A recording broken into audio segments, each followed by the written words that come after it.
Ang tugatog ng buhay. Kabanata 1968. Ang hitsura ni Jade Benmore ay isang 18 taong gulang dahil kay Alex, kaya hindi siya agad nakilala ng mga miyembrong ito mula sa Flying Eagles. Gayunpaman, ang Battle King, Butcher, ay pangalawa lamang kay Jade sa mga tuntunin ng pagiging epektibo ng labanan sa Flying Eagles. Siya rin ang kaliwat kanang kamay ni Jade. Paanong hindi siya makikilala ng sinuman sa ibaba nila? Ngayon, ang ulo ng isang lalaki ay lumipad sa kalangitan at ang mga kaluluwa ng natitirang 8 ay malapit nang umalis sa kanilang mga katawan. Lord Butcher, kami. Hindi namin sinaktan si Commander Benmore. Nauutal na sabi ng isa sa kanila. Sa sandaling sinabi niya yon, ang kanyang katawan ay nahati sa palakol ng Butcher. Hindi ba siya nasaktan? Sa tingin mo ba bingi ako? Whoosh! Ang isa pang miyembro ay malinis na hiwa sa kanyang baywang. Sobrang madyugo ang buong eksena. Ito ay Butcher. Saan man siya pumunta, ito ay isang bukid na puno ng dugo. Bumaba si Bunty at binigyan si Butcher ng nagtatampo. Hindi ka ba nagsasawa na laging duguan? Ang dugo ay bumulwak kung saan-saan. Sobrang nakakadiri. Masanay ka na lang, sabi ni Butcher. 3 sa mga miyembro ang napatay at ang natitirang 6 ay naramdamang nanghina ang kanilang mga paa. Napaluhod sila kasabay ng isang tutok sa lupa. Nahaharap sa walang kapantay na mga masters tulad ng Butcher at Bunty, walang lugar para sa kanila upang makatakas. Tungkol naman sa team leader, paano siya magkakaroon ng lakas ng loob na ipagpatuloy ang pakikipaglaban ng ganito? Gusto lang niyang magpabor kay Darnick Young at iyon ang dahilan kung bakit siya nagkusa na mag-alok ng kanyang sarili na pamunuan ang isang pangkat upang hulihin ang 2 nilalang na parang langgam sa Long Beach. Hindi niya inaasahan na makakaharap niya ang ilang pinakamalakas na tao mula sa Flying Eagles at iyon ay kakilakilabot. Boom! Tarat-tarat! Inampres ng suntok ni Alex ang dibdib niya. Umagos ang suntok sa kanyang dibdib. Pagkatapos ng lahat, ito pa rin ang Dragon Tossed Punch. Ibinaba ng lalaki ang kanyang ulo at sinulyapan ng malaking butas sa kanyang dibdib, punong-puno ng kawalang kasiyahan ang kanyang mukha. Ikaw! Sino ka ba? Isang taong hindi mo kayang saktan. Inilabas ni Alex ang stake of exorcism at malamig na sinabi, hindi ko hahayaang mamatay ka kaagad.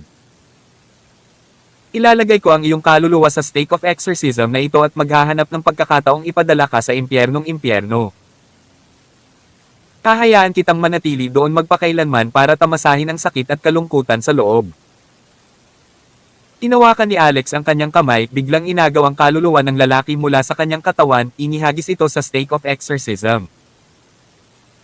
Inutusan din niya si Michael Chiba na huwag siyang lalamunan kundi pahirapan siya araw-araw. Pagkatapos sumugod siya sa gilid ni Sky Melves para iligtas siya. Ang mga pinsala ni Sky ay napakalubha din at halos lahat ng kanyang mga buto ay nabali. Kahit na ang kanyang mga Meridian ay nagdusa ng husto at kung ginamit ang ordinaryong kaalaman sa medisina at paggamot, siya ay hindi mas mahusay kaysa sa isang gulay. Malamang mamamatay siya sa loob ng ilang oras. Agad na iginuhit ni Alex ang isang malaking Zarbeco Talisman Formation at inilagay siya sa loob nito. Ana. Kamusta si Ana? May nailigtas mo ba siya? Tumingin si Sky kay Alex at nahihirapang nagtanong. Gusto niyang gamitin ang kanyang mga kamay para sunggaban si Alex ngunit hindi niya magawa. Walang sinabi si Alex, mariing tikom ang bibig. Bagamat inilagay niya si Ana sa Soul Collection coffin, hindi siya kumpiyansa kung magising ba siya o hindi. Ang tanging pag-asa na mayroon ngayon ay ang Soul Collection coffin ay tipunin ang kanyang kumpletong kaluluwa at makahanap ng isa pang pisikal na katawan para sa kanya. Maganda ang relasyon ni Sky at Ana at nang makita ang ekspresyon ni Alex, malamang na mahulaan na ni Sky ang sagot. Bagamat normal para sa kanila na harapin ang kamatayan, babagsak pa rin ang mga luha. Si Richit Asterisk. Sino ang nagpadala sa inyong lahat dito? Kabanata 1969. Bakit pumunta kayong lahat dito? Sabihin mo sa akin ang lahat ng walang iiwan. Bumagsak si Jade Benmore sa lupa. Ang aura na nakapaligid sa kanya ay parang dagat na walang hangganan. Ang galit na nag-aalab sa kanyang mga mata ay mukhang sapat na upang pumatay ng isang tao. Sa lalong madaling panahon, ang ilan sa kanila ay nakakuha ng impormasyon. Ang mga miyembro mula sa Flying Eagles ay dumating upang arestuhin ang dekano ng Mercy Hospital at ang kanyang asawa sa utos ni Darnick Young. Nakatanggap din sila ng mga tagubilin na wasakin ang Mercy Hospital at ganap itong masira. Bawasan ito hanggang sa sira. Alam mo ba kung ano ang ginagawa ng Dean ng Mercy Hospital? Siya ay gumugol ng maraming gabi, nakalimutang kumain o matulog para lamang pag-aralan ang lason at gumawa ng panlunas upang iligtas ang lahat ng mga tao mula sa kanilang pagkamatay. Ano man ang kaligtasan ng kanyang sariling buhay, ginamit niya ang kanyang katawan upang subukan ang mga prototype. Sa huli, dahil sa mga salita ni Darnick Young, hindi mo lang siya gustong arestuhin, gusto mo ring sirain ang lugar na ito. Kayong mga lalaki, bakit kayo sumali sa Flying Eagle sa unang lugar? Ang maging tapat sa isang maunlad na tao sa gobyerno. Alam ng isa sa kanila na walang maliligtas sa kanila ngayon, kaya't maaari na lang niyang sabihin ang gusto niyang, ikaw si Jade Benmore. Well, hayaan mo akong sabihin sa iyo, ikaw ang commander ng Flying Eagles, at palagi kang nakaupo sa iyong mataas na kabayo, syempre, hindi mo alam kung ano ang iniisip ng mga taong katulad namin. Ano ang nasa sinaunang hangganan? Walang katapusang dami ng mga halimaw na hindi kayang patayin. Hindi tayo mananalo sa digmaang ganyan. Hindi lahat tayo ay may ganoong mataas na cultivation na base tulad mo, at kaming mga nasa larangan ng digmaan ay palaging halos hindi nakakatakas sa aming mga buhay. Mas mabuting mamuhay na maayos kaysa mamatay ng walang kabuluhan. Sinong gustong mamatay? Ang lahat ng ito ay dahil pinilit kami ng isang baliw sa labanan na ikaw iyon. Nang marinig ito ni Jade ay natigilan siya. Napangiti si Bunty at sinabing kung ganoon, ayon sa iyo, hindi na natin kailangang pigilan. Dapat lang nating hintayin ang mga halimaw na sumugod mula doon at patayin ang lahat ng sangkatauhan. Anong klaseng logic yan? Ang parehong tao ay nagsabi, walang sino man ang nagsabi na ang mga tao at mga halimaw ay hindi maaaring mabuhay ng mapayapa. Alam lamang ni Jade Benmore kung paano pumatay at ang kanyang puso ay puno ng mga pag-iisip ng pagpatay lamang. Dahil lang sa pinatay ng mga halimaw na ito ang kanyang anak, gusto lang niyang patayin ang mga halimaw na ito para ipaghiganti siya. Hindi niya naisip ang mga kahihinatnan ng digmaan. Kaming mga lumabas sa Flying Eagles Academy ay die wave na lang. Tao din tayo. Hindi namin nais na maging kumpe ng kanyen. Ngayon, iba na ang filosofiya ni Commander Young. Hindi niya tayo pipilitin na lumaban hanggang kamatayan. Sinabi niya na makakamit natin ang mapayapang magkakasamang buhay sa dalawang lahi sa pamamagitan ng maayos na komunikasyon at bumuo ng isang maayos na mundo ng magkasama. Kumunot ang noo ni Jade. Galit na sinabi ni Butcher, dalawang lahi ang mapayapang magkakasamang nabubuhay. Hindi ka pa ba nakapunta sa larangan ng digmaan? Si Darnick Young ay dapat wala sa kanyang isip. Ipapasok siya doon at gawin ang kanyang komunikasyon pagkatapos. Sabi ng tao, maliit na fries lang naman kami at kailangan naming gawin ang anumang iutos sa amin ng mga nasa itaas namin. Dahil nasa ganitong sitwasyon na tayo ngayon, kung gusto mo kaming patayin, gawin mo na lang. Sa tingin mo ba hindi ako maglalakas loob? Maghintay. Wika ni Jade at pinigilan si Butcher. Siguro may sense ang sinabi niya. Iyan ay lubos na kalokohan. Sabi ni Bunty. Boss Benmore, huwag kang magpalin lang sa ganitong uri ng mga basurang duwag. Ang she asterisk tercetiting na ito ay pagiging duwag lang at sayang naiwan siya sa buhay. Bakit hindi mo na lang hayaan na patayin ko siya ngayon? Ikanaway ni Jade ang kamay niya. Hayaan mo silang umalis. Boss Benmore. Umiling si Jade, saka bumaling kay Alex at sinabing, Alex, tapos ka na ba? Kung oo, dadalhin kita sa Imperial Capital para iligtas ang lolo mo. Si Richard Asterisk. Sa Imperial Capital, sa tirahan ng pamilyang Young. Malakas na itinapon sa lupa si Geronimo Melves. Nabali ang kanyang binti at nakausli ang kanyang buto mula sa balat. Sa kanya na hinahagis ng walang kabuluhan ng ganoon, masakit ito bilang patay. Gayunpaman, hindi pa rin niya alam kung ano ang nangyari. Ginoo. Bata, nagpadala ka ng isang tao upang hulihin ako at dalhin ako dito. Ano ang ibig sabihin nito? Ang kahulugan. Pinanliitan ni Darnik si Jeronimo. Napakatapang ng iyong Divine Constabulary. Naglakas loob kang patayin ang apo ko at nakipagsabuatan ka pa sa isang taksil para patayin ang anak ko. Sa tingin mo pa ba hindi kita dapat hinuli? Ano? Natigilan si Jeronimo. I'm sorry, Mr. Young. Hindi ko pa narinig ang tungkol dito. Bakit hindi ako tumawag para magtanong? Baka misunderstanding lang lahat ng ito. Umiling si Darnik at sinabing walang hindi pagkakaunawaan. Ang bagay ay malinaw at ang aking anak ay hindi namatay ng walang kabuluhan. Lahat ng nasasangkot ay kailangang mamatay. Ikaw ang presidente ng Divine Constabulary at hindi ka makakatakas sa sisihin. Kaya pumunta ka na lang sa impyerno. Itinaas niya ang palad, inihanay ito para ihatid kay Jeronimo. Tumigil ka. Sa isang kritikal na sandali, dumating sina Alex at Jade. Ako ang pumatay sa anak mo. Kung gusto mong maghiganti, sumunod ka sa akin. Tawag. I pray. I-click. I subscribe kwentong nobela. Kabanata 1970. Whoosh. Ang Sword of the Universe ay mabangis na bumaril patungo kay Darnik Young, ang talam na puno ng pagnanasa sa dugo. Naramdaman ni Darnik ang matinding pressure na dumarating sa kanya at saglit natakot siya. Wala siyang panahon para pakialaman si Jeronimo Melves at dali-dali siyang umatras sa likuran niya. Kasabay nito, ilang mga masters mula sa Flying Eagles ang kumilos upang protektahan si Darnik at lumipat upang harangan ang Sword of the Universe. Mapangahas. Maglakas loob kang subukang patayin ang commander ng Flying Eagles. Nararapat kang mamatay.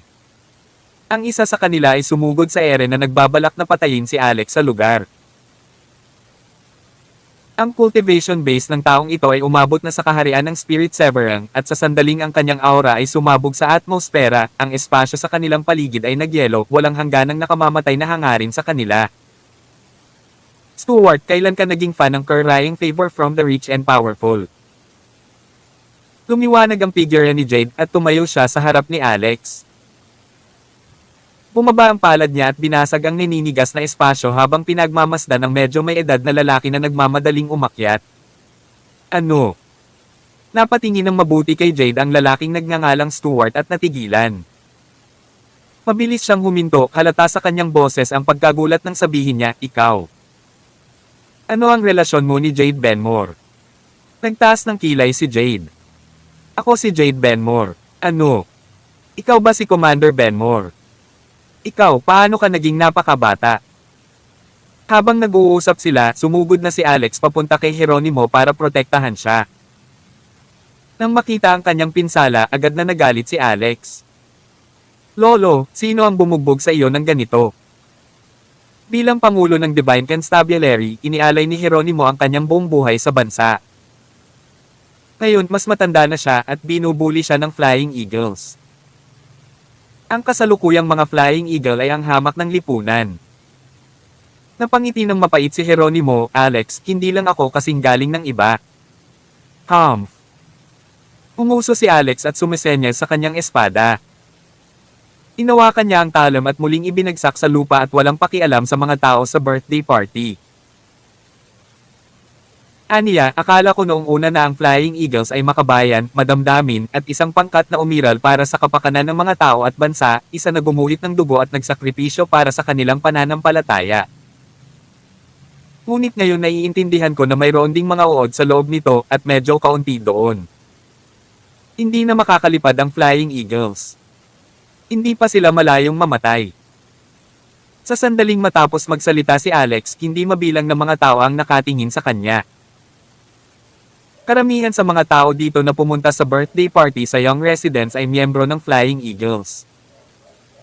Dumating sila para humingi ng pabor sa kanilang bagong pinuno. Ngayong si Alex ay pampublikong pinapagalitan ng Flying Eagles, siya ay karaniwang nakagawa ng isang pampublikong pang-aalipusta. Lahat sila ay pinalibutan ng mahigpit sina Alex at Jeronimo sa loob, hindi sila binibigyan ng puwang para makaalis. Sabi mo ikaw ang pumatay sa anak ko.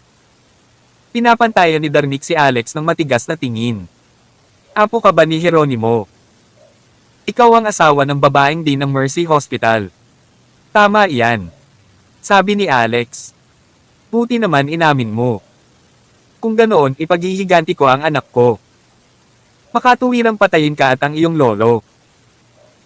Ikanaway ni Darnik ang kanyang kamay at nag-utos, hatiin ang mga ito at hilahin ang kanilang mga bangkay palabas at ipakin sa mga aso. Boom! Tarat-tarat! Isang figure ang nahulog mula sa itaas. Si Stuart ang nagmamadaling umakyat ngayon. Pagkatapos ng mahulog, ang bahay sa timog na bahagi ng patio ay gumuho sa ilalim ng kanyang bigat. Bumaba din si Jade mula sa itaas na nakapatong sa ulo ng lahat habang mahina kong sinabi, papatayin ko ang sinumang gustong pumatay sa aking disipulo. Ano? Napatingin ng lahat kay Jade, ang mga ekspresyon nila ay katulad ng nasa mukha ni Stuart kanina. Dahil ilang daang metro ang taas ni Jade sa langit noon, wala ni isa sa kanila ang nakarinig sa sinabi niya kay Stuart at hindi rin nakita ng malinaw ang kanyang mukha. Gayunpaman, nakikita nila ito sa sandaling ito. Commander Yong Chae. Si Jade Benmore iyon. Kabanata 1971. Tumayo si Stuart at tumakbo pabalik. Sa sandaling iyon, isang alon ang nagdulot ng pag-aalsa ng mga alon. Ano? Si Jade Benmore yun. Paano siya napakabata? Hindi ba dapat walang kwenta si Jade Benmore? Nabalitaan ko na siya ay nolasan ng husto kaya napilayan siya at tahimik na namatay sa ilang random na lugar sa mundo. Tama iyan. Matagal nang hindi nagpapakita si Jade. Hindi siya iyon. Kalimutan ng tungkol sa kung paano nawala ang kanyang cultivation base. Kahit na hindi, walang paraan na maibabalik niya ang edad ng kanyang katawan. Lahat ay nag-uusap sa isa't isa, sinusubukang marinig. Patuloy na nagbago ang ekspresyon ni Darnik Young. Kagagaling lang niya sa posisyon ng commander sa Flying Eagles, punong-puno ng grit at narating na niya ang rurok ng kanyang buhay.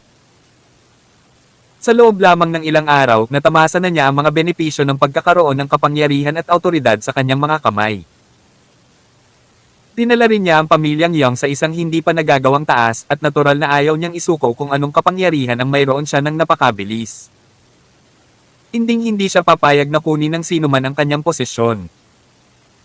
Kaya naman kahit na ang nakatayo sa harap niya ay talagang si Jade Benmore, gagawa siya ng mga paraan para durugan siya ng husto. Pinakamabuting patayin siya sa kinatatayuan niya para walang ibang makaagaw sa posisyon ng commander ng Flying Eagles mula sa kanya. Imposible. Nakatanggap ako ng balita na si Jade Benmore ay nolasan at mula noon ay namatay. Hindi si Jade Benmore ang babaeng ito. Dapat isa siyang impostor. Isang impersonator na may lihim na motibo. Kayong lahat hindi lang kayo nagsama-sama para patayin ang aking anak, patayin ang aking tagapagtanggol, ngayon ay binabalak pa ninyo akong patayin, ang commander ng Flying Eagles. Gusto mo lang sakupin ang buong bansa. Umungol si Darnik at saka itinuro ang mga tao ng Flying Eagles at sinabing, lahat kayo, makinig kayo sa aking mga utos. Kumilos ka, patayin silang lahat. Sa susunod na sandali, ang lahat ng mga masters mula sa Flying Eagles ay sumugod at naglunsad ng pag-atake kay Alex at sa iba pa. Nahihirapan si Alex sa mga sandaling ito. Para protektahan si Jeronimo Melves habang pinipigilan ang napakaraming pag-atake kahit na sa kanyang hindi pangkaraniwang cultivation path na maaaring pumatay sa isang nascent soul sa ilang segundo, siya ay may kapansanan pa rin ngayon. Mabuti na lang at nakagalaw si Jade at napigilan ang karamihan sa mga pag-ataking inilunsad sa kanya. Sinabi na ni Jade na papatayin niya ang sinumang gagawa ng hakbang laban kay Alex. Gayunpaman 30 taon na rin siyang commander ng Flying Eagles at may matinding pagmamahal sa kanila. Kaya hindi niya talaga gustong saktan ang sinuman sa mga miyembro ng Flying Eagles. Dahil dito, sa isang sandali ng kawalan ng pansin, nag-ambala si Alex at si Jeronimo ay nataman sa kanyang tiyan. Isang kutsilyo ang tumama sa kanyang katawan at bumuhos ang kanyang bituka. Nagmamadaling kumilos si Alex para gamutin si Jeronimo habang umaatungal, Master, hanggang kailan ka pa maglalaro? Taos-pusong gusto ng batang iyon ang buhay mo para makaupo siya sa trono ng Flying Eagles, hindi mo ba nakikita iyon? Ang mga taong ito mula sa Flying Eagles ay ganap na naiiba sa Butcher at Bounty. Matagal na silang na-corrupt. Gusto mo bang mamatay tayong lahat dito? Gumawa ng matatag na desisyon si Jade pagkatapos ay binuksan ang kanyang kamay para ipatawag ang isang gintong espada at sumigaw, ito ang Severing Demon Sword, mayroon pa bang nagdududa na ako si Jade Bemnor? Kayong lahat mag-back down. Kung hindi, huwag mo akong sisihin sa hindi pagpapakita ng awa. May sumigaw kagad, oh, yan talaga ang Severing Demon Sword. Ito ang espada ni Commander Benmore. Walang magkamali. Kung gayon siya talaga si Commander Benmore. Sa lahat ng sumisigaw ng Commander Benmore, nagsalubong ang mga kilay ni Darnik. Si Jade Benmore ay hindi na pinuno ng Flying Eagles ngunit tinatawag siya ng lahat na parang siya. Tapos ano siya? Ilang kapalit? Patay na si Jade Benmore. Ginamit lang ng babaeng ito ang kanyang hitsura at mga accessories at madaling magpanggap na siya. Ako ang commander ng Flying Eagles ngayon at inuutusan ko kayong lahat na patayin ang mga rebeldeng ito. Sa susunod na sandali, ang mga opisyal sa Flying Eagles at mga crony ni Darnik ay nagsimulang umatake ng mabangis. Dahil dito, ang ilan sa mga tao na hindi pa nakapagpapasya ay sumama sa agos at sumama sa kanila. Naningkit ang mga mata ni Jade. Patayin. Whoosh! Isang nakamamatay na aura ang bumalot sa kalangitan. Biglang tumahimik ang eksena sa ibaba. Tawag. I-free.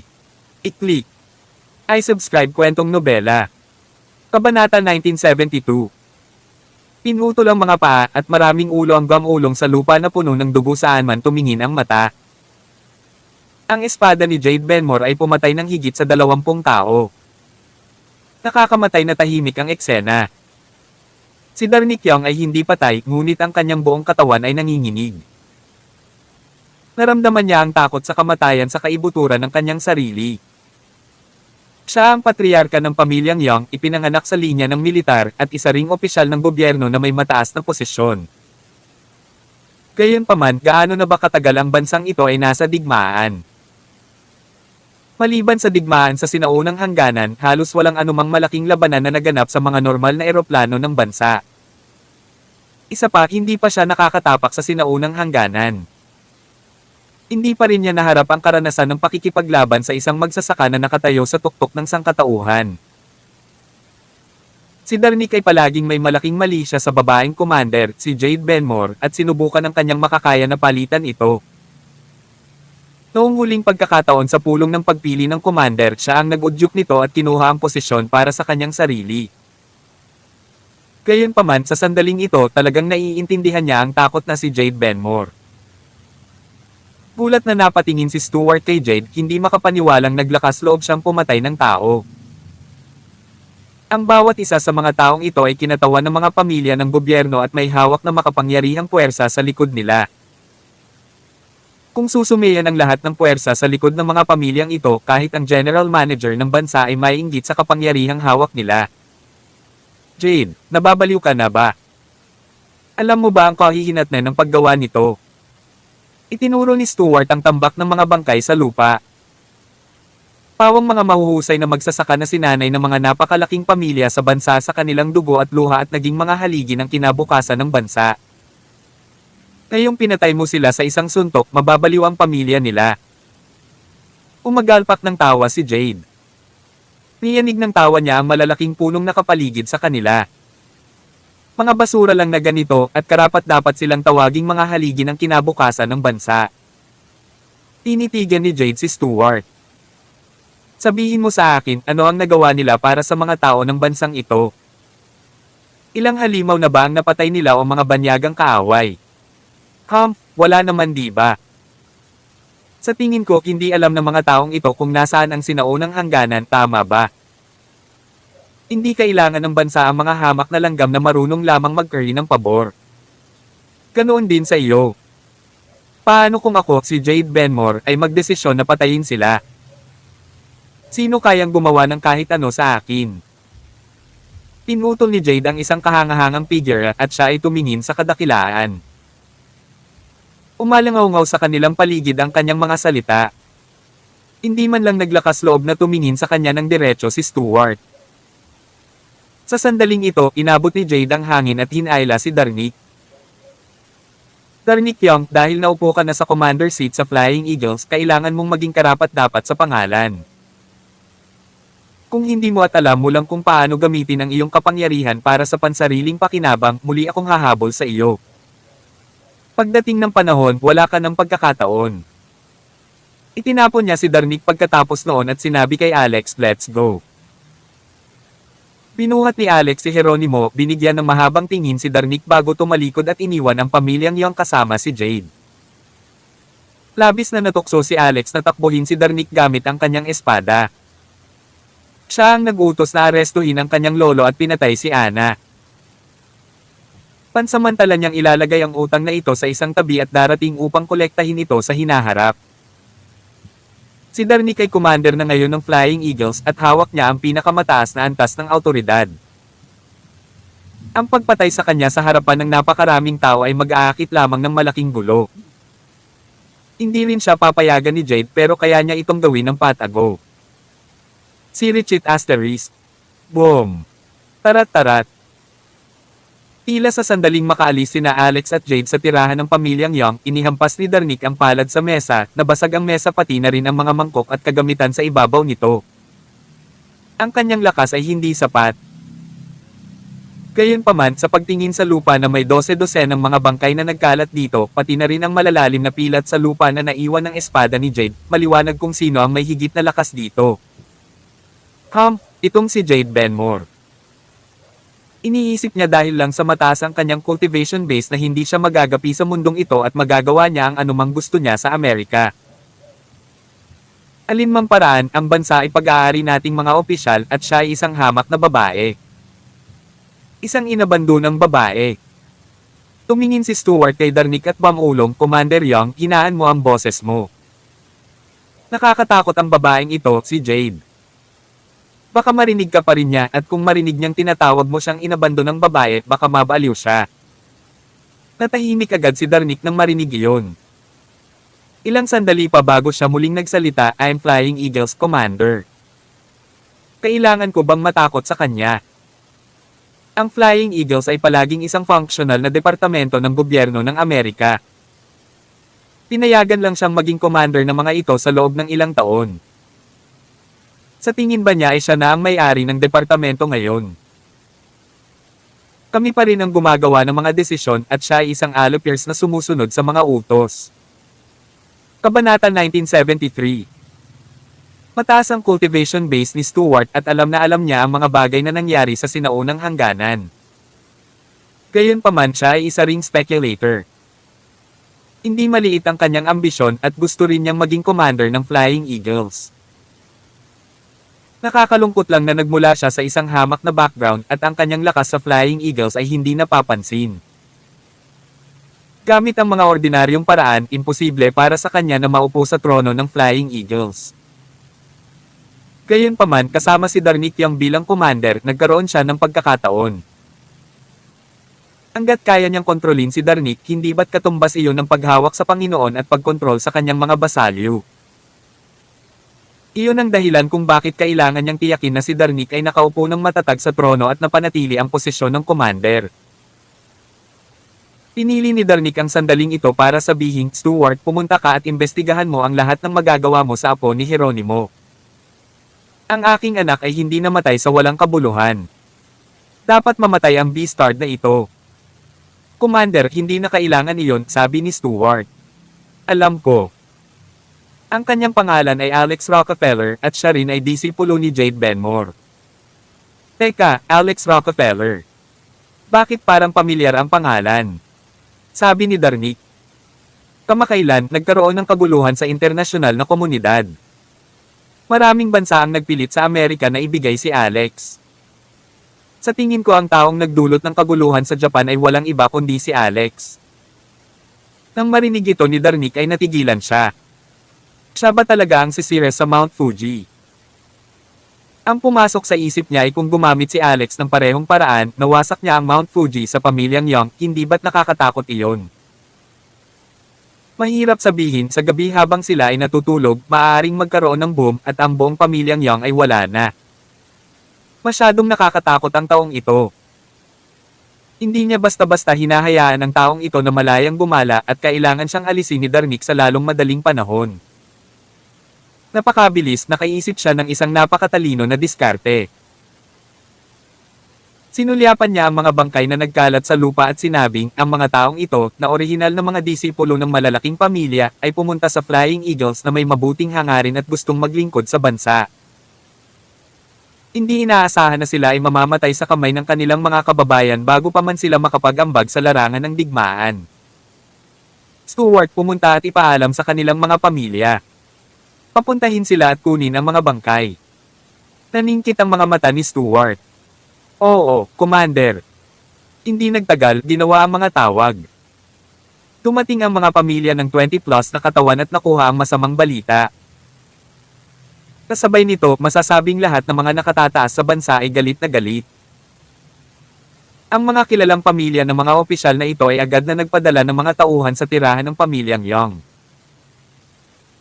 Napag-alaman nilang sa labas ng tirahan ay mayroon pa ring mga puting parol at mga korona na isinabot para sa kaarawan na ginanap ng maaga. Pagpasok pa lang nila, dagwang eksena ang sumalubong sa kanila. Walang naglinis ng mga katawan na nagkalat sa lupa. Nakakakilabot ang eksena. Aking anak na lalaki. Isang marangal na babae ang sumubsob sa katawan ng isang binata na nasa edad 30s at umiyak ng malakas. Ang babaeng ito ay hindi simpleng pangkaraniwan. Siya ang manugang ng pamilya Levine sa Imperial Capital. Ang pamilya Levine ay hindi ganoon kataas sa hanay, ngunit mayroon pa rin silang malaking impluwensya. Sino yun? Sino ang pumatay sa anak ko? Wala akong pakialam kung sino iyon. Dapat nilang pagbayaran ang kanilang buhay. Kagad pagkatapos, isa-isang dumating ang mga pamilya ng namatay. Umalangaw-ngaw ang mga iyak sa kalangitan sa itaas ng tirahan ng pamilyang Young at napuno ng pagnanasa ng dugo ang lugar. Inahabol ng lahat si Darnik, tinatanong siya kung sino ang mamamatay tao na gumawa nito. Napabuntong hininga si Darnik at sinabing, sa mga ganitong bagay, hindi ko na kayang itago ito sa lahat. Ang pumatay sa mga taong ito ay ang dating commander ng Flying Eagles, si Jade Benmore. Tawag. I-Freak. I-Click. I-Subscribe kwentong nobela. Kabanata 1974. Ano? Jade Benmore. Hindi ba siya namatay sa pagkalason? Paano niya napatay ang mga ito?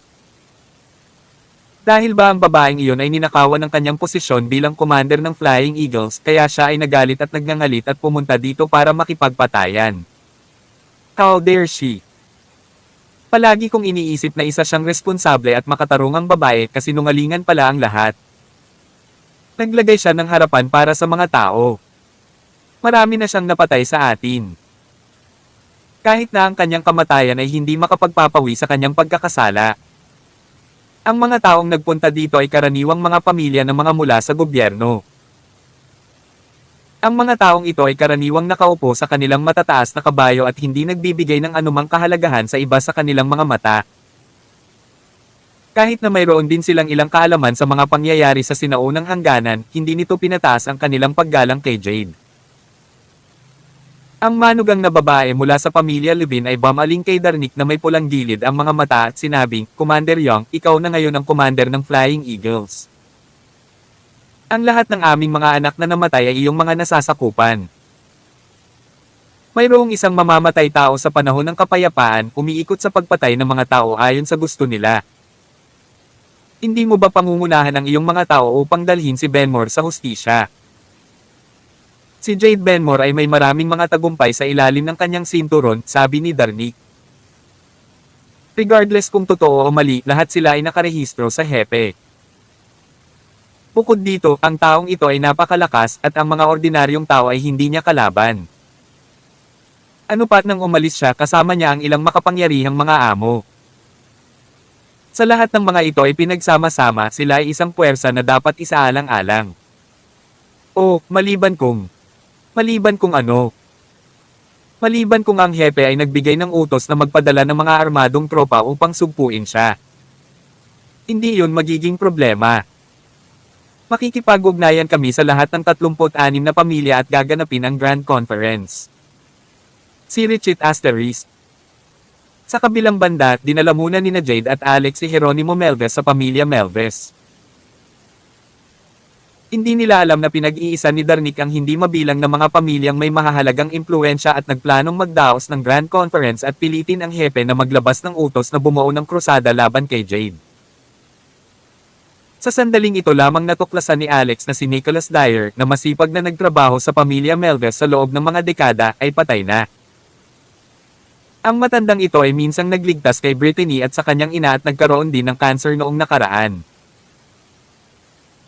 Kinailangan ng malaking pagsisikap para iligtas siya ni Alex at hindi inaasahan na siya ay bugbugin hanggang mamatay pagkaraan lamang ng ilang buwan.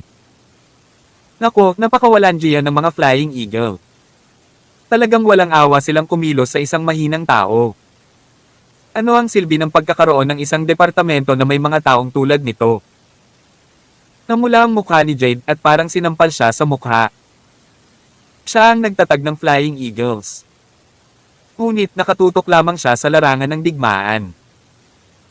Logistics, batas militar, ideolohiya, at lahat ng iba pa na hindi niya pinag-abalahang lumahok. Sa halip wala siyang oras na aktwal na lumahok sa mga ito. Ang mga opisyal ng bansa ang pangunahing namamahala dito. Hindi niya inaasahan na magkakaroon ng napakaraming scam sa loob ng Flying Eagles. Medyo nailang si Jade nang sabihin niyang, Alex, hindi mo masasabing ganyan. Marami ring mabubuting tao sa Flying Eagles. Umiling si Alex. Guro, naniniwala ako na may mabubuting tao sa Flying Eagles tulad ni Brother Butcher, Sister Bonty. Ang mga taong ito ay nagkakahalaga ng paggalang ng lahat. Ngunit sa mga tropa doon, maliban sa mga sumunod sa iyo sa hirap at ginhawa, wala pang ibang magagandang nakita na nakita ko. Isipin mo, ang kaliwang tropa ng pamilya Lawrence. Ang buong team nila ay naging bahagi ng Blood Cult. Ang mga bagay na nakita ko ngayon ay mas masahol pa sa gagawin ng mga bandido.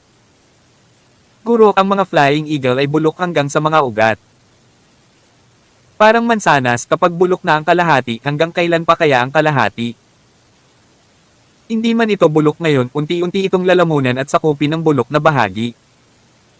Natahimik si Jade, hindi na nakapagsalita pa. Pagkatapos tinawagan ni Alex si Brittany para sabihin sa kanya na namatay na si Nicholas.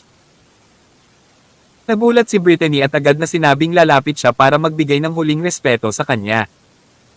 Si Richit Asterisk. Si Nicholas ay nanatili sa pamilya Melves sa buong buhay niya. Sa pamilya Melves siya ay itinuturing na bahagi ng kanilang pamilya. Nagpapasalamat si Alex sa nailigtas buhay na biyayang ipinakita ni Nicholas sa kanyang ina at lola at umaasang bibigyan siya ng isang engranding libing. Sinangayunan naman ito ni Jeronimo. Maging si Lexia Rogers ay walang masabi laban dito. Itinayo ang funeral hall sa Melves Manor ng araw ding iyon. Sa kabila. Kabanata 1975. Si Ted Summers mula sa Divine Constabulary ay tumawag kay Alex at sinabi sa mahinang boses, Alex, narinig na ng pamilya ni Ana ang masamang balita. Pero ang katawan niya. Si Ana ay gumugol ng maraming oras sa paglilingkod sa Divine Constabulary ng Southern California at nagkaroon ng magandang relasyon sa kanyang mga kasamahan doon. Kapag may nangyaring ganito sa kanya, nalungkot ang lahat. Ang balita, lalo pa, ay ikinalungkot ng mga miyembro ng kanyang pamilya. Ilang beses nang umiyak at nahimitay ang ina ni Ana mula nang mabalitaan ito. Nakaramdam din ng lungkot si Alex nang maisip niya si Ana. Pamulong siya, kung ganoon, sumama ka sa akin sa pamilya ng Coleman ng Michigan ngayong gabi. Kakausapin ko sila ng personal at ipapaliwanag ko ang sitwasyon tungkol kay Ana. Tumanggo si Ted. Sige. Makalipas ang 3 oras, sumugod si Brittany sa tirahan ng Melves sa Imperial Capital. Noong nakaraang pagkakataon, nagkaroon ng kumpletong pagbagsak sina Brittany at Alex sa pamilya Melves at hindi na muling bumisita. Para sa kadahilanang ito, si Jeronimo ay nakaramdam din ng labis na pagkadismaya kay Lexia at naramdaman niyang umalis sandali sa Imperial Capital. Tungkol naman kay Lexia, sa wakas ay napagtanto niya na ang mag-inang pares ay nakatayo sa taas na mas mataas kaysa sa kanilang pamilya Melves at may matinding panghihinayang sa kanya. Sa pagkakataong ito, nang makita niyang muli si Brittany, mas maganda ang ugali ni Lexia. Napakaliit ng kanyang tindig. Gayunpaman, hindi ito pinansin ni Brittany. Ang pagkamatay ni Nicholas ay ikinalungkot niya. Sinamahan ni Alex ang kanyang ina at nanatili sa funeral hall ng ilang sandali bago nagmamadaling umalis mula sa Imperial Capital patungong Michigan. Si Richie Asterisk. Alas 8 ng gabi, dumating si Alex at nakipagkita kay Ted sa pasukan ng tirahan ng pamilya Coleman. Sabay silang pumasok at nakilala ang mga magulang ni Anna. Tumulong si Ted na ipakilala si Alex sa kanila. Ito si Alex, ang amo ni Anna. Isa rin siyang elder sa Divine Constabulary at si Elder Alex ang sino ang kumuha sa katawan ni Anna. Natural na alam ng pamilya ni Anna ang kanyang pag-iral.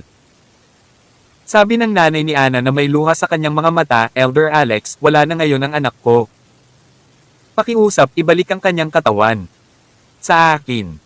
Hayaan mo. Hayaan mo akong makita siya sa huling pagkakataon. Habang sinasabi niya iyon, tinakpan niya ang kanyang bibig at malayang tumulo ang luha mula sa kanyang mga mata. Nag-iisip sandali si Alex bago niya sinabing, "Actually, I want to explain to you about Anna's situation right now." Ano? Anong ibig mong sabihin? Hindi kaya. Wala man lang katawan. Umiling si Alex. Totoo na ang pisikal na katawan ni Anna ay hindi maaaring mabuhay muli. Hindi bababasa sa sandaling ito, tila ang kanyang katawan ay ganap na nawalan ng sigla, ngunit ang kanyang kaluluwa ay narito pa rin. Ano ang ibig sabihin na nandito pa rin ang kaluluwa niya? Naging multo na ba siya? Nagbibiro ka ba? Paano nagkaroon ng multo sa mundong ito? Bagaman ang pamilya Coleman ay isang martial arts na pamilya, wala silang alam tungkol sa mundo ng paglilinang at hindi maintindihan ang mga implikasyon ng isang kaluluwang hindi nagkakalat. Si Ted ay may kaunti pang nalalaman kaysa sa kanila at nagmamadaling nagtanong, "Elder Alex, ang ibig mo bang sabihin ay may pagkakataon pa para maligtas si Anna?" Tumanggo si Alex. Maaari mong ilagay sa ganoong paraan. Paano ito? Ipapakita ko sa iyo ang kalagayan niya ngayon. Pagkasabi noon, isinaaktibo niya ang kanyang banal na kapangyarihan at umabot sa palasyo ng kanyang isip upang bunutin ang Soul Collection coffin. Boom! Tarat-tarat. Isang kabaong ang nahulog sa lupa. Ang lahat sa pamilya Coleman ay natigilan, natulala, at natigilan sa eksena. Inilabas ni Alex ang napakalaking kabaong mula sa kanyang mga templo. Anong klaseng supernatural magic ito? Tawag. I-free. I-click. I-subscribe kwentong nobela. Kabanata 1976. Elder Rockefeller, ito ay. Maging si Ted ay natulala at hindi makapagsalita ng matagal. Sabi ni Alex, ang Soul Gathering Coffin na ito ay isang napakalakas na magic treasure. Hindi mo kailangang alalahanin kung ano ito sa ngayon. Alam mo lang na nakahiga si Anna sa loob nitong Soul Gathering Coffin ngayon. Hindi masisira ang kanyang kaluluwa at makakatulong din ito sa kanya na mawala ang kapangyarihan ng kanyang kaluluwa at muling pagsamahin ito. Habang nagsasalita siya, binuksan niya ang takip ng kabaong. Sa loob ng malaking kabaong ay si Anna na tahimik na nakahiga. Bago dumating, inayos na ni Alex ang kanyang mga labi at pinalitan siya ng malinis na damit at ngayon siya, na tila natutulog, ay hindi na mukhang bangkay. Anna, Anna! Ang ina ni Anna na nakahiga sa gilid ng Soul Gathering Coffin ay mahinang tumawag. Gayunpaman, tiyak na walang tugon. Tumulo ang luha sa kanyang mga mata nang tumingin siya kay Alex at sinabing, "May pag-asa pa bang mabuhay siya?" Tumanggo si Alex. "Ipinapangako ko. Balang araw babalik si Anna." Ang tanging bagay ay hindi siya masyadong sigurado kung gaano ito katagal. Hindi bababasa, ito ay nagbigay sa pinakamalapit na kamag-anak ni Anna ng pag-asa na inaasahan. Si Richie Asterisk. Pagkatapos ng huling paggalang ng pamilya Coleman, nakuha ni Alex ang Soul Gathering Coffin. Ang haba ng Soul Gathering Coffin ay mahigit 3 metro ang haba at 1 metro ang lapad, na may iba't ibang kakaibang runic pattern na inukit sa labas. Sa kabila ng nakikitang kasya ni Alex ang kabaong na ito sa kanyang mga kilay, nadama pa rin ng lahat na ang gawaing ito ay hindi kapani-paniwala muli. Ang ama ni Ana ay nagtanong kung gayon. Gagawin pa ba ang libing na ito? Ang pamilya Coleman ay nagtayo ng funeral hall noon at kumalat din ang balita kaya may mga kamag-anak at kaibigan na darating upang mag-alay ng pakikiramay, ngunit ngayon. Agad na sumigaw ang ina ni Ana, ano ang dapat isagawa? Bingi ka talaga. Buhay pa ang anak natin, gusto mo ba siyang isumpa? Walang libing. Ibaba mo ang lahat ng puting tela at puting parol na iyon. Oo, oo, oo.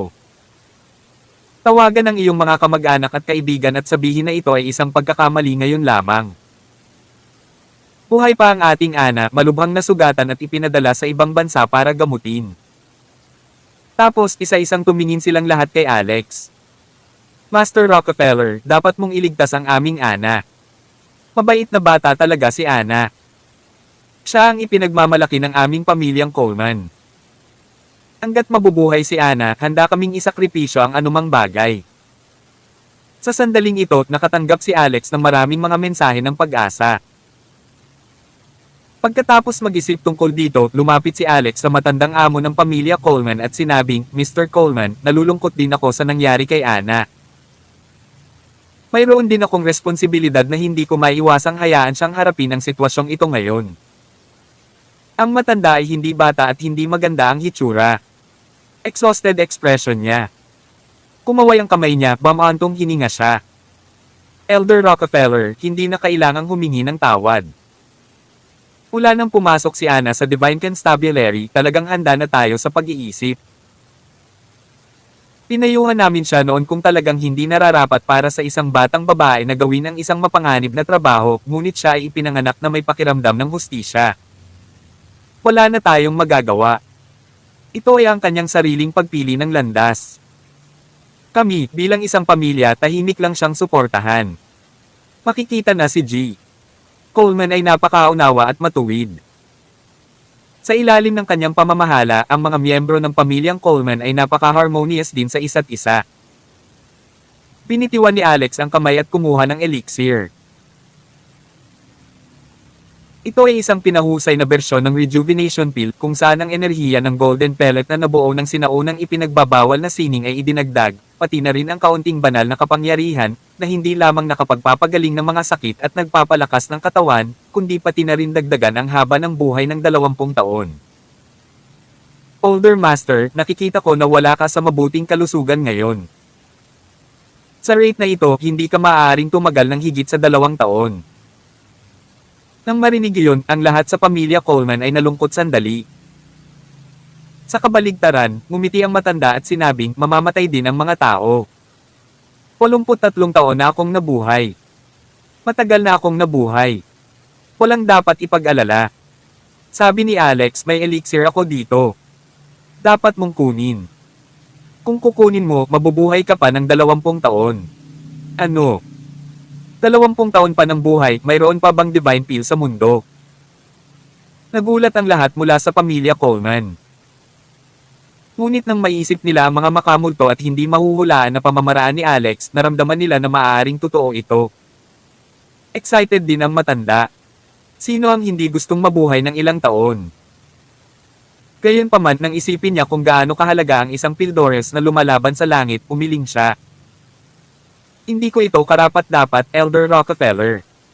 Mas mabuting itabi na lang. Kabanata 1977. Kunin mo, huwag mong tanggihan ito.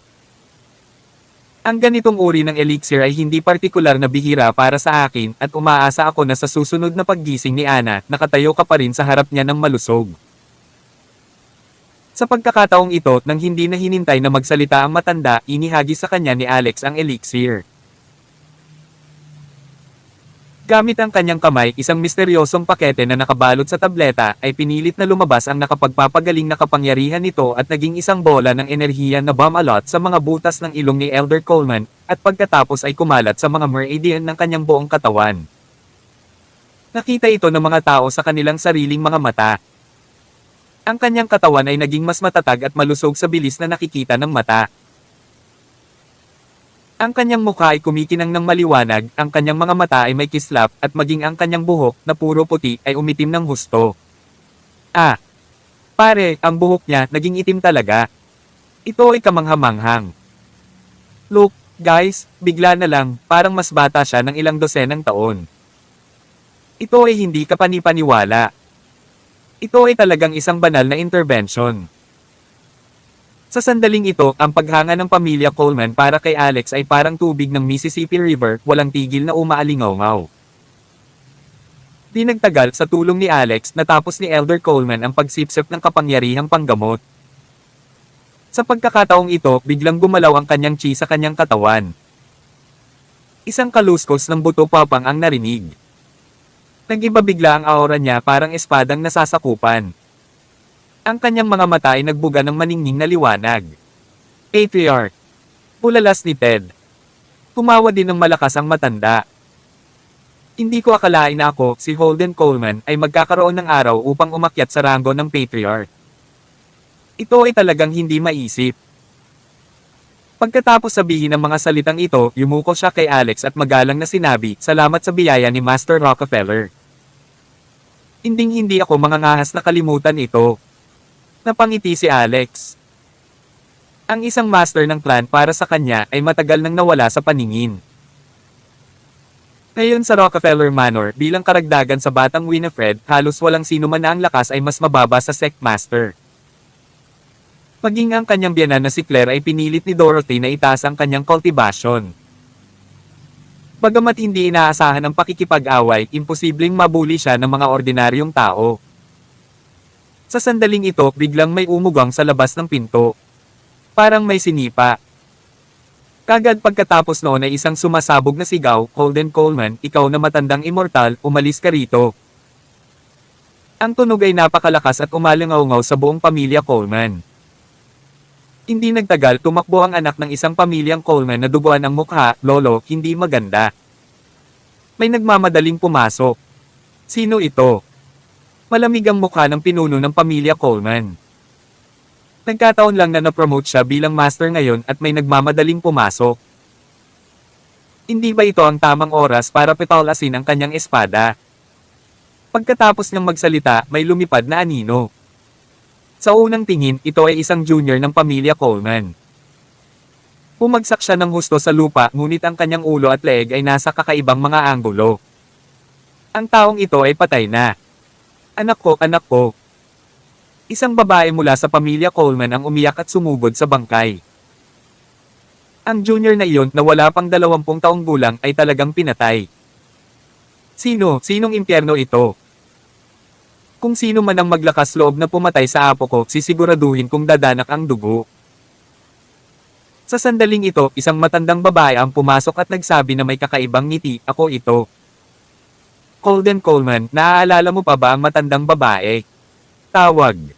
I-click. I-click. I-subscribe kwentong nobela. Kabanata 1978. Puting buhok ang matandang babaeng pumasok at puno ng kulubat ang mukha. May saklay sa kanyang kamay, ang kanyang edad ay halos kapareho ng kay Holden. Hindi, ngayon pagkatapos inumin ni Holden ang rejuvenation pills na ibinigay ni Alex, ang kanyang hitsura ay nagbago ng malaki. Mukha siyang 50 or 60 years old. Sa kaibahan, ang matandang babae na ito ay maaaring 70 o 80 taong gulang. Ang pinaka-nakakagigil ay may napakalalim at mahabang peklat sa kanyang mukha. Para siyang nasugatan lang at hindi pa nahuhulog ang peklat na langib.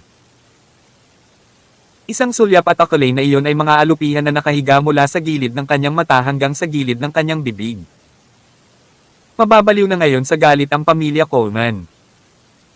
Orihinal na ang aksidente ni Anna ay naging sanhi ng psikolohikal na pananakit ng lahat. Sa kabutihang palad, si Alex ay nagdala ng ilang mabuting balita na nagsasabi na si Anna ay mayroon pa ring pagkakataon na muling mabuhay. Kaya naman lumabas na lang ang pamilya Coleman para tanggalin ang puting tela at puting parol. Hindi nila akalain na pagkatapos ibagsak ang mga iyon, may papatay na apo. This time, patay na talaga itong apo. Napatingin sa kanya si Alex. Kahit na ang kanyang kaluluwa ay nawala na nangangahulugan na siya ay tunay na patay. Walang pagkakataon ng kaligtasan. Nangangahulugan iyon na kailangan nilang isabit muli ang puting tela at puting parol na kakatanggal lang. Mayroon bang mas masakit at desperado kaysa dito? Napatingin si Alex sa matandang babae na may halong gulat at galit. Habang nakatingin siya sa babaeng ito, napagtanto niyang medyo kakaiba ang aura sa katawan nito. Hindi siya mabait o masama. Ngunit mayroong kakaibang espiritual na enerhiya na may ilang hindi komportable na pakiramdam. Sino ka? Hindi kita kilala. Parang nagbuga ng apoy ang mga mata ni Holden habang malamig na sinabi, pero pinatay mo ang apo ko ng walang dahilan. Sinasabi ko sa iyo, ngayon papatayin kita. Hindi mo ako kilala, sabi mo. Tumawa ng malakas ang matandang babae. Gayunpaman, iniisip kita, Holden, sa lahat ng oras, iniisip kung kailan kita mapapatay. Ang ama ni Anna, si Lewandowski Coleman, ay seryosong nagtanong, tatay, hindi mo talaga siya kilala. Sagot ni Holden, ayoko. Hindi ko pa siya nakikita dati. Sa sandaling ito, ang matandang babae ay gumawa ng isang malakas na hampas sa kanyang tungkod at sinabi, Holden, tila namuhay ka ng maginhawang buhay sa nakalipas na 50 taon, kasama ang iyong mga anak at apo. Mabuti pa papatayin ko ang iyong mga anak at apo, isa-isa, papatayin ko sila sa harap mo. Sa tingin ko, napakasarap ng pakiramdam na iyon, tama ba?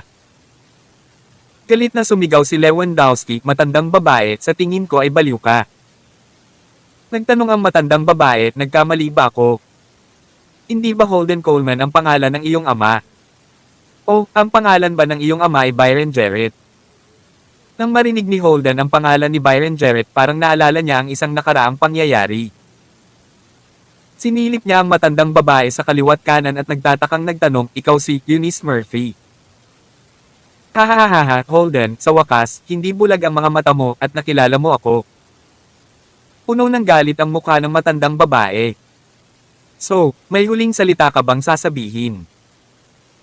But forget it, you don't need to say anything dahil sasamahan ka ng pamilya mo sa daan patungo sa impyerno.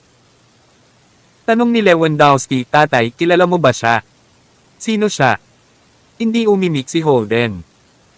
Unang nagsalita ang matandang babae, Holden, you don't dare to spill it. Tapos sasabihin ko sa kanila. Ako ang unang asawa ng iyong ama. Ano? Nang marinig ito ng mga miyembro ng pamilya Coleman, lahat sila ay natigilan. Gayunpaman, hindi nagtagal ay nagbigay si Holden ng ba. Eunice, wala kang hiya talaga. Mayroon ka pa bang mukha para sabihin ang mga bagay na ito ng nakaraan? Sa tingin mo ba napakahanal mo sa nakaraan? Mahigpit na sumigaw si Eunice, ano ba ang hindi kagalang-galang sa akin? Tinanong ng pamilya Coleman kung ano ang nangyayari. Napabulala si Holden, bueno, dahil hindi ka papatay at nagpakitang muli, at gusto mong pumunta at patayin ang aking buong pamilya, kung gayon gagawin ko lamang na malinaw at mauunawaan ang mga bagay. Makinig ng mabuti. Ang babaeng ito ay tinatawag na Eunice Murphy na dati kong asawa. Ngunit hindi siya sumunod sa moral ng mga babae at nakipagtagpo sa isa pang mailap na lalaki sa kulungan ng baka at nahuli ko siya. Pagkatapos, ang pamilya Coleman ay tumingin kay Eunice na may walang katulad na paghamak at pagkasuklam. Ipinagpatuloy ni Holden, iyan ay higit sa 50 taon na ang nakalilipas. Noon, ang pangangalo niya ay isang malaking krimen. Ang lalaking pinakiapid niya ay iginapos at binugbog hanggang mamatay ng Red Guard. Eunice, ang pagkamatay ni Byron ay ganap na sanhi ng inyong dalawa. Karapat-dapat siyang mamatay, ngunit ikaw ay may pananagutan din. Sa anong batayan mo ako naiinis? Nakatayo sa gilid sina Alex at Ted na parang mga manunood na nanunood ng palabas. Kabanata 1979. Ito ay mga dekada ng isang lumang away.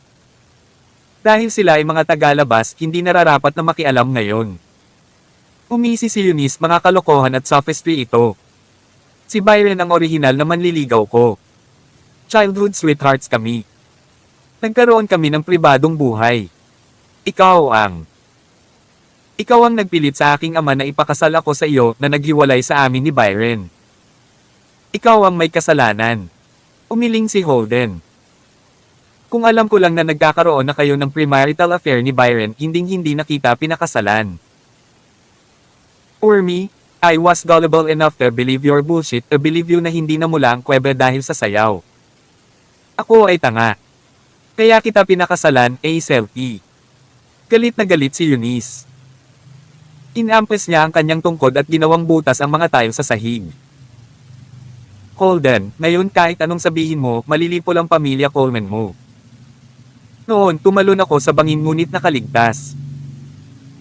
Pagkatapos nagkaroon ako ng isang kamanghamanghang pakikipagtagpo at naging disipulo ng Yorkshire Palace. Ito ay isang pagkakataon na ibinigay ng Diyos para sa akin upang maghiganti. Ngayon, ang pamilya Coleman ay malipol. Sumabog ang aura ni Holden at ipinakita ang Sectmaster Realm. Tumawa ng malakas si Eunice. Patriarch. Sa paningin ko kasing lakas iyon ng langgam. Tinapik niya ang kanyang tungkod. Ang tungkod ay pumasok ng kaunti sa Gromid at pagkatapos ay lumipad, kinampres ng palad si Holden. Malamig na sigaw ni Holden, Dragon Post Punch. Boom! Tarat-tarat. Nagkaroon ng malakas na tunog at isang pagsabog ng malakas na chi ang bumaril. Kagad pagkatapos, ang katawan ni Holden ay parang saranggola na may putol na tali at pinalipad palayo. Habang nasa himpapawid si Holden, bumulwak siya ng isang subo ng dugo. Kapansin-pansin ang pagkakaiba ng dalawa. Gayunpaman, walang awa si Eunice at agad na sumugod muli ng mabilis. Sa sandaling ito, dumating si Lewandowski mula sa gilid at hinironggan ang paglipat para sa kanyang ama. Gayunpaman, si Holden, ang Grandmaster, ay hindi katugma kay Eunice, lalo pa si Lewandowski, isang martial artist na hindi pa umabot sa antas ng lupa.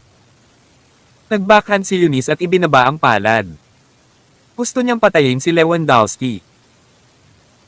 Ang punto ay tila nawala ng kontrol si Lewandowski sa kanyang buong katawan nang bumaba ang palad ni Eunice at siya ay nataranta habang naghihintay na mapatay. Sa sandaling ito, kumilos si Alex. Sumugod siya sa harap ni Lewandowski, inabot niya ang kamay ni Eunice at sinabing, "Matanda, narinig ko ang usapan ninyo sa pangkalahatan. Kung susuriin ang nilalaman ng iyong pananalita, tila ikaw ang may kasalanan. Kahit gaano mo pa kasama ang iyong childhood friend, hindi ka na dapat uminit kasama ang dati mong lalaki." Okay, hindi ako masyadong magsasalita tungkol sa mga relasyon sa pag-ibig, ngunit gusto mong sirain ang pamilya Coleman ngayon. Hindi ba't masyadong malupit iyon? Kumunot ang noo ni Eunice. Sino ka? Sagot ni Alex, hindi mo kailangang pakialam kung sino ako. Sinusubukan ko lang na maging patas. Umungol si Eunice, kung gayon, mamamatay ka kasama ang pamilya Coleman. Mabangis na nanlilisik ang mga mata niya. Naramdaman ni Alex ang sumpa na kapangyarihan sa kanyang mga mata. Gayunpaman, mayroon siyang banal na kapangyarihan na nagpoprotekta sa kanyang katawan, kaya hindi siya natatakot sa mga sumpa. Agad na binato ng kamao. Isang malakas na ingay ang narinig.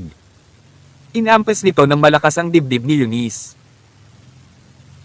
Lumipad si Eunice ng 3 metro kasabay ng tunog at nahulog ang isang jade pendant mula sa kanyang damit, tumalbog sa lupa bago dumaong sa tabi mismo ng mga paa ni Alex. Itinuon ni Alex ang kanyang tingin sa jade pendant na ito at napakapamilyar nito. Tapos bigla siyang nag-react. Hindi ba ito ang jade pendant na ibinigay niya kay Zendaya para sa proteksyon? Paano ito nasa kamay ng babaeng ito? Tawag. I-freak. I-click. I-subscribe kwentong nobela. Kabanata 1980. Kinuha ni Alex ang jade pendant at nalaman na kahit wala na ang kanyang bloodline mark dito, ang pormasayon ay nakaukit sa kanyang kamay. Kaya, walang magkakamali. Ito rin ang dahilan kung bakit hindi naramdaman ni Alex ang jade pendant noong una. Swish.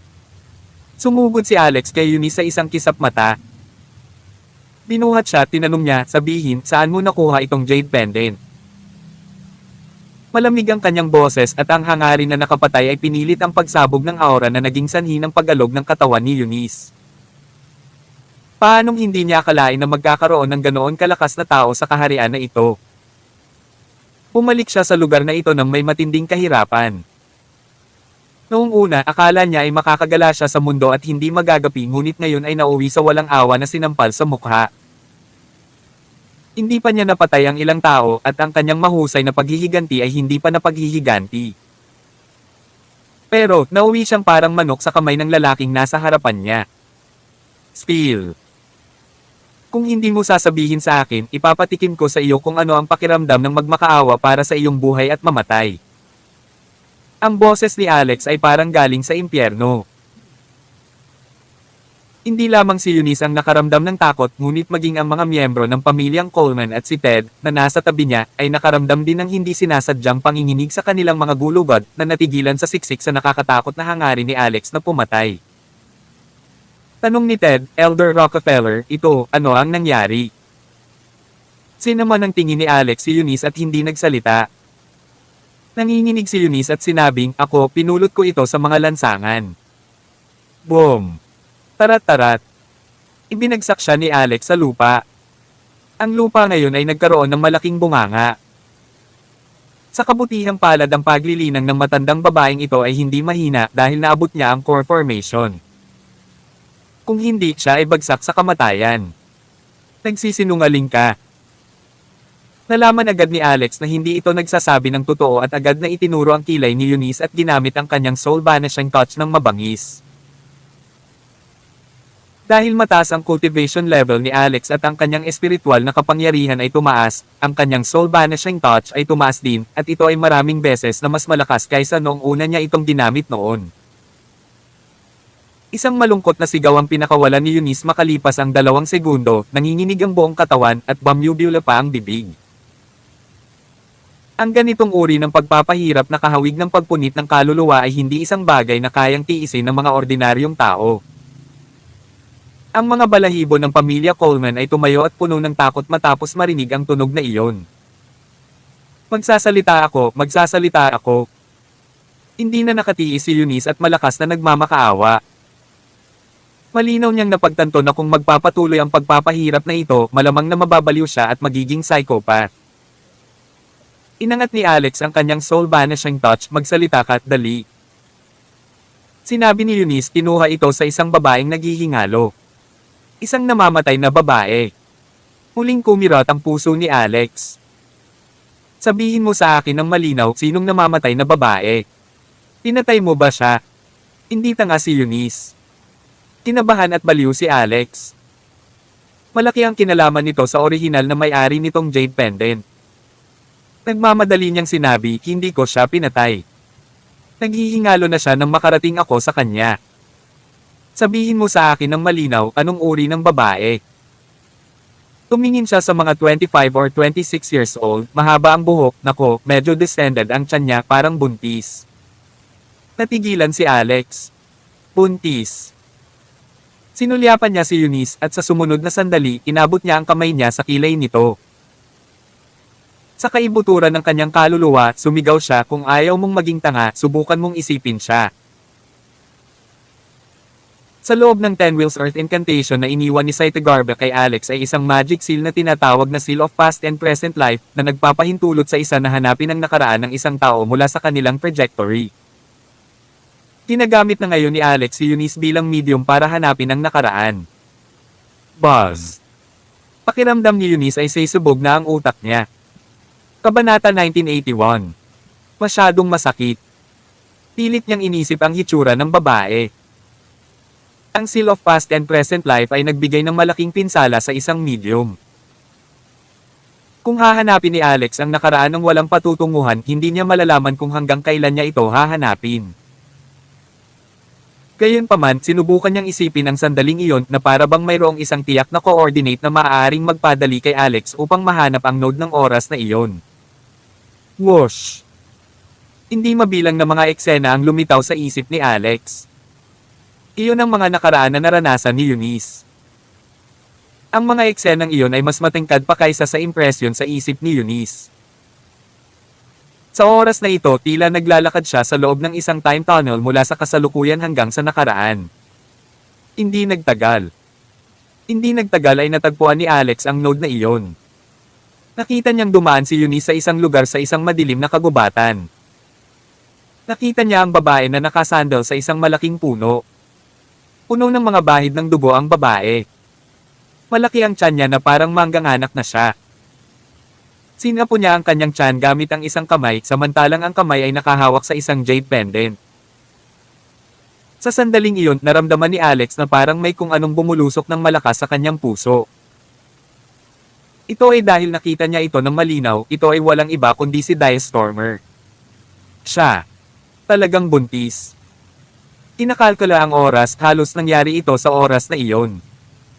Gayunpaman, ano nga ba ang naranasan niya? Anong uri ng panganib ang naroon? Habang nanginginig, patuloy niyang hinahanap ang katotohanan sa time tunnel ng nakaraan. Maya-maya, may nakita siyang eksenang nagpasiklab sa galit sa kanyang mga mata. Nakita niya si Eunice. Marahil naisip niya na ang jade pendant ay dapat na isang bagay na mabuti dahil si Dia ay nakakapit pa rin dito sa ganoong oras. Bilang karagdagan, ang isang pagbuo ng blueprint ay tiyak na inukit sa jade pendant, ito ay isang mahiwagang kayamanan. Agad siyang pumunta sa harapan para agawin ito kay Dia. Sa kanyang pagtataka, hindi namatay si Dia at tinaga niya ng kutsilyo ang mukha ni Eunice. Iyon ay kung paano niya nakuha ang sugat sa kanyang mukha. Pagkatapos nag-away ang magkabilang panig. Hindi nagtagal at nakakita ang isang grupo ng mga demonyong hayop sa kagubatan. Dahil dito, nahuli ni Eunice si Dia. Pinato ni Eunice Murphy ang isang bote na naglalaman ng hindi kilalang mga materyales sa katawan ni Dia. Pagkatapos sinalakay ng mga demonyong hayop si Dia ng mabangis doon at pagkatapos ay habang hindi pinapansin si Eunice na parang hindi nila ito nakikita. Tumalikod naman si Eunice at tumakbo palayo kay Dia. Sumunod din sa malayo ang eksenang nakita ni Alex. Nakita na lamang niya na si Dia ay nakikipaglaban sa desperasyon habang sinusubukang protektahan ang kanyang tiyan ng may determinasyon. Sa sandaling sinubukan ng mga demonyong hayop na salakayin ang kanyang tiyan, maaari lamang siyang gumanti ng husto gamit ang kanyang likod. Ang huling eksena ay natigil sa isang 10 metrong matangkad na behemoth na marahas na humahampas kay Dia. Dagendong. Matapos panoorin ang nakaraan, nagpakawala si Alex ng isang paputok na dagendong at ibinagsak si Eunice sa lupa. Kagad pagkatapos, sinunggaban siya nito at sinakal habang galit na sinabi, "How dare you treat my wife and child like this? Nararapat kang mamatay." Nagulat ang iba. Hindi nila alam ang nangyari. Sa sandaling ito, ang lupang nakapalibot kay Eunice ay bumagsak sa isang hugis singsing na malalim na bunganga. Buti na lang at hindi pa rin tuluyang nawala sa katinoan si Alex at hindi rin siya napatay kaagad. "Dalhin mo ako sa kanya. Ngayon na." Gulat na tumingin sa kanya si Eunice dahil hindi niya inaasahan na hindi lang siya ang asawa ng babaeng iyon, ngunit mayroon pa siyang isang mahimalang panlilinlang upang makuha ang impormasyon ng direkta mula sa kanya. Umiling siya. "Huli na. Noong nakita ko siya, 2 araw na ang nakalipas. Kung hahanapin mo siya ngayon, siguradong patay na siya.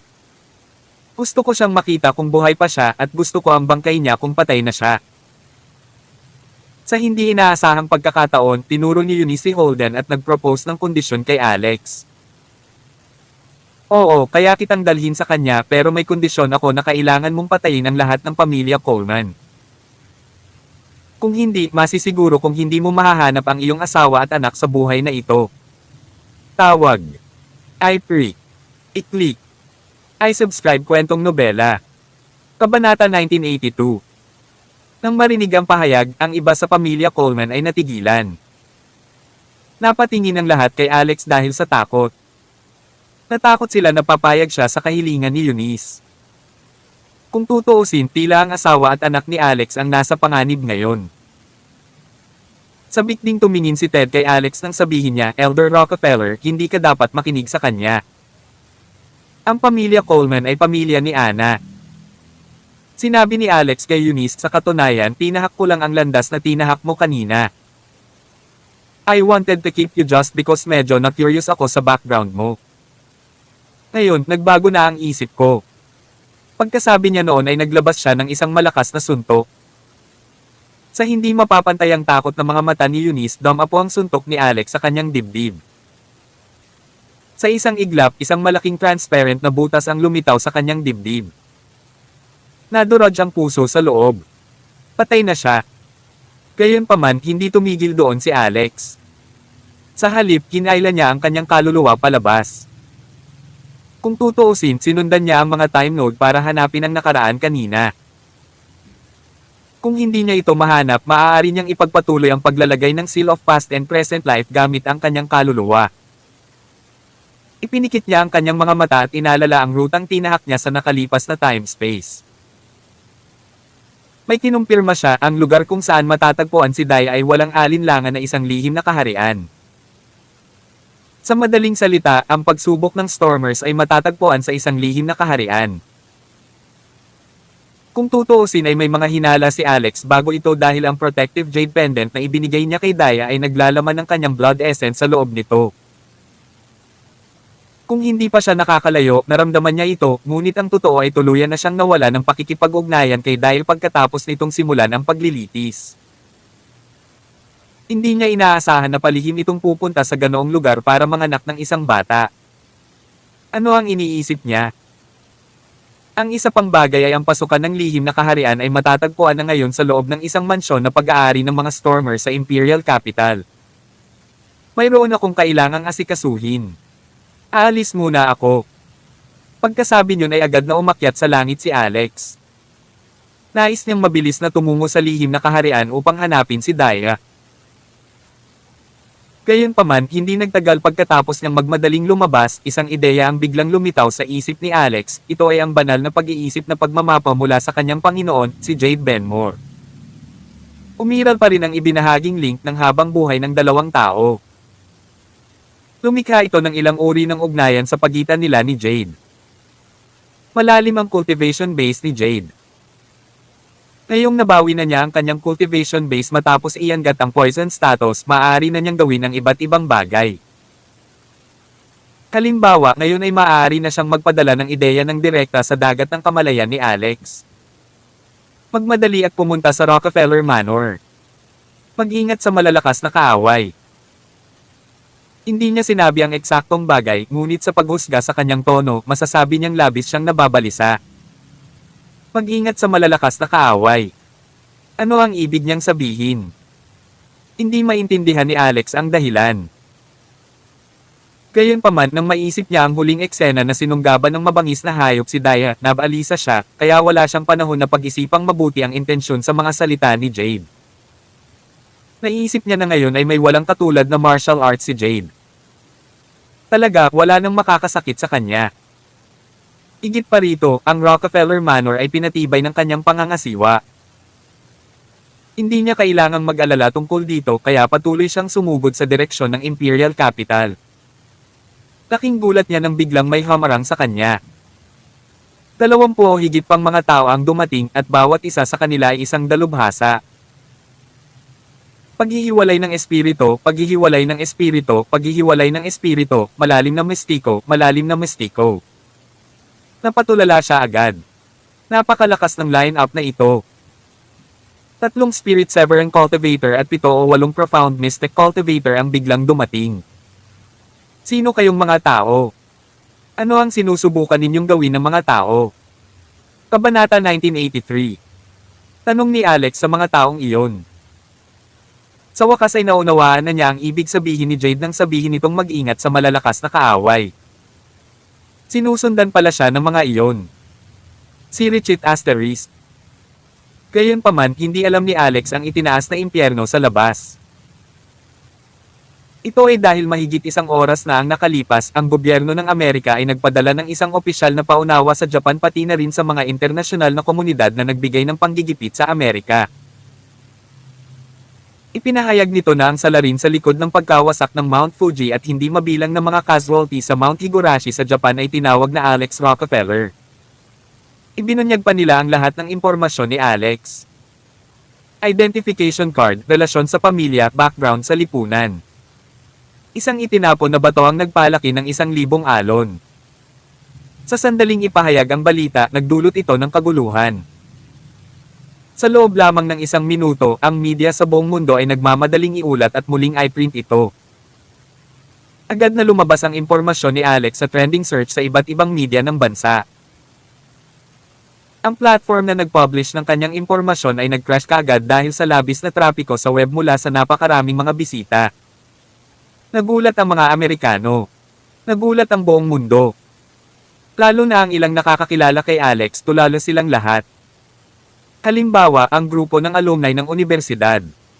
Kay nako. Ang galing pala ni Alex Rockefeller. Akala ko pa nga na siya ay ganap na nabawasan sa isang walang tao matapos ang Rockefeller Group ay inagaw mula sa kanya. Nanatili siya sa kalabuan mula noon hanggang sa isang araw ay tahimik siyang nawala sa harapan namin. O mahusay, lumikha siya ng napakalaking kaguluhan. Nakakagulat ang buong mundo. Hihihi. Isang kaklase na nakakaalam ng kasalukuyang kalagayan ni Alex ang nagsabi, hindi ba kayo nakasabay sa pinakabagong balita? How dare you say Alex Rockefeller went into obscurity? Alam mo ba ang tungkol sa Lush Cosmetics? Iyon ay $100 bilyong na antas ng ari-arian na itinayo ni Alex Rockefeller. Narinig ko na maaari itong kumita ng $100 bilyong bawat taon. Ngayon ang buong Rockefeller Group ay naging subsidiary na kumpanya ng Lush Cosmetics. Ano? Talaga? Kung ayaw mong maniwala sa akin, pwede na kayong mag-check. At alam nyo ba kung sino ang pinakadakilang shareholder sa Thousand Miles Conglomerate? At ito ay si Alex Rockefeller. Agad na tumahimik ang grupo. Dahil dito, isiniwalat ng kaklase na iyon ang isa pang mahalagang balita. Kilala nyo ba ang Divine Constabulary? Ito ang lihim na departamento na nag-o-override sa normal na departamento ng pagpapatupad ng batas at ang pinakamakapangyarihang big shot doon ay ang lolo ni Alex Rockefeller. Kilala ba ninyo ang taong nakipaglaban sa Willow Lake ilang buwan na ang nakakaraan? Si Alex Rockefeller. Kalimutan mo na. Hindi ko nasasabihin. Matagal na siyang lampas sa makamundong mundo at iniisip mo pa rin na siya ay walang tao. Ito lang ang grupo ng kaklase sa universidad na kinabibilangan ni Alex. Bukod dito, marami pa ang grupo ng elementarya, pangkat ng junior high school at iba pa. Maging ang mga nasa ibang bansa na nag-cross ang landas ni Alex tulad nina Andrew at Miranda Finn, lahat ay naghiyawan ng makita ang balita. Mahal na hiling nila na makapunta sila kaagad sa Amerika para makilala ang kamanghamanghang American Miracle Doctor. Si Richard Asterisk. Gayunpaman, nahaharap ngayon si Alex sa isang hindi pa nagagawang krisis. Ikaw si Alex Rockefeller, tama ba? Ikaw ang Samaire sa Mount Fuji sa Japan, tama ba? Nalungkot ngayon si Alex dahil gusto niyang iligtas si Daya. Hindi niya inaasahan na maraming tao ang lalabas para kabkuban siya sa kalagitnaan. Agad niyang sinabi, I don't care who you people are. Nagmamadali akong iligtas ang isang tao kaya sana huwag kayong hamarang sa daan. Iligtas ang isang tao. Hindi mo iligtas ang iyong sarili ngayon. Alam mo ba kung sino tayo? Sabihin mo na. Wala akong oras para mag-aksaya sa inyo. Isang nasa katanghaliang bulang na lalaki na nangunguna sa koponan ang nanunuya, mayroon ka ng cultivation base ng peak core formation sa murang edad. Hindi ka takatakang maglakas loob kang maging mayabang. Sayang, ang pagiging mapagmataas ay isang bagay, ngunit nakagawa ka ng mga krimen. Kami ay mga miyembro ng American Defense Bureau. Sinira mo ang Mount Fuji at pinatay ang mga inosente sa Japan. Tsaka nakipagsabuatan ka pa kay Jade Benmore para patayin ng walang awa ang mga senior executives ng Flying Eagles. Ang mga krimen ay hindi mapapatawad. Natanggap namin ang utos mula sa mga nakatataas na ibaba ka at ibigay ka sa internasyonal na komunidad para sa pagsubok. Ang American Defense Bureau. Hindi ko pa ito narinig. Marahil kayo ba ay mga lapdog ni Darnick Young? Kalokohan, ibaba mo siya. 20 o higit pang mga tao ang agad na naglabas ng lahat ng uri ng mahiwagang kayamanan at nagtulungan upang maglunsad ng isang pag-atake. Tawag. I-free. I-click. I-subscribe kwentong nobela. Kabanata 1984. F***C. Napakawalan Gia. Sa sorpresa ni Alex, ang 20 o higit pang mga tao kung saan halos lahat ng cultivation base ay mas malakas kaysa sa kanya ay lumapit para sa isang malawakang awayan. Gayunpaman, hindi niya alam na nawasak niya ang Mount Fuji sa Japan dahil sa tunay na takot. Sino sa mundo ang makakagawa ng ganitong karumal-dumal na gawain? Siya ay malamang na isang Diyos tulad ng pag-iral tama. Kaya naman ang mga miyembro ng American Defense Bureau ay todo-todo sa kanilang mga pag-atake. Gayunpaman, hindi sila gumawa ng anumang nakamamatay na mga galaw. Una, ngayong si Alex ay nagdulot ng malaking internasyonal na opinyon ng publiko, ang mga nakatataas na Amerikano ay dumanas ng matinding panggigipit at kailangang magpaliwanag. Pangalawa, gusto rin siyang makilala ng mga nakatataas at magtanong tungkol sa nangyari sa Mount Fuji at sa mga pamamaraan na ginamit niya para gawin ito. Sa huli, natakot din sa kanya ang mga nakatataas. Sa wakas, si Darnikyang ay nagdagdag ng panggatong sa apoy dahil gusto niyang ipaghiganti ang kanyang anak. Buzz. Nayanig ang espasyo. Parang nakakulong ang lugar na kinaroroonan ni Alex. Sa ilang sandali, naramdaman niyang hindi na siya makagalaw at isang di nakikitang puwersa ang gumapos ng mahigpit sa lahat ng kanyang mga paa. Sa kabilang banda, isang espiritual na palad na kasing laki ng isang truck ang bumaba mula sa langit upang sunggaban siya. Anong gagawin ko? Napakalakas nito. Nang makitang papalapit na ang palad ay nababalisa na si Alex na malapit na siyang mapahamak. Sa sandaling ito, ang Chaos Tree ay malumanay na nanginginig at isang bumulwak ng enerhiya na naglalaman ng kapangyarihan ng mga panuntunan ay umikot sa paligid ng kanyang glebela. Sa sumunod na segundo, bumagsak ang lahat ng puwersa ng pagkakadena. Matapos malagpasan ang mga pagpigil at mabawi ang kanyang kalayaan, agad niyang ibinato ang isang matinding suntok sa palad na nakadiin. Pinasag ni Alex ang espiritual na palad ng isang suntok.